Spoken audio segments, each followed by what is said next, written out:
Let's solve a classic algebra problem. We're told that a plus b equals 150 and that a divided by b equals 24. Our job is to find the values of a and b. We'll work through this in 10 clear steps, explaining the reasoning behind each one. Step 1. Write down the given information.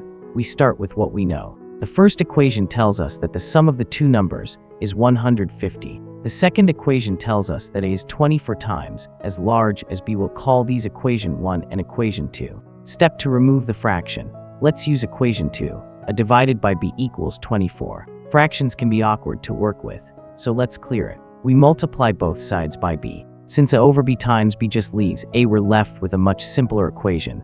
A equals 24 times b. Now a is written entirely in terms of b. Step 3. Substitute into the first equation. Now let's bring in equation 1. A plus b equals 150. Since we just found that a equals to for b, we substitute that in. Everywhere we see a, we replace it with to for b. That gives us to for b plus b equals 150. Now there's only one variable left to solve for, b. Step for combine like terms. 20 for b and b are like terms, so we simply add their coefficients. 24 plus 1 is 25. That simplifies our equation 2 to 5b equals 150. This is not just a simple linear equation. Step 5. Solve for b. To isolate b, we divide both sides by 25. 150 divided by 25 equals 6. So b equals 6. Step 6. Find a. Now we go back to our earlier relationship from step 2.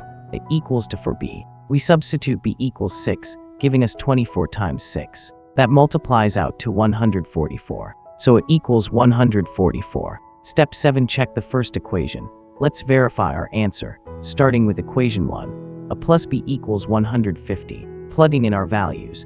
144 plus 6 equals 150. That checks out perfectly. Step 8. Check the second equation. Now let's check equation 2. A divided by b equals 24. Plugging in. 144 divided by 6 equals 24. That's also correct. Step 9. Interpret the answer. So what does this actually mean? The ratio a over b equals 24 tells us that it is 24 times larger than b. Since b is 6, multiplying by 24 gives us 144, exactly the value of what we found. And at the same time, 144 plus 6 equals 150. Both conditions hold true simultaneously. Step 10. State the final answer. So our final answer is a equals 144 and b equals 6. Closing. Let's do one last check. The sum, 144 plus 6 equals 150, correct. The ratio, 144 divided by 6 equals 24, correct. Both conditions are satisfied, so we can confidently say a equals 144 and b equals 6. Problem solved.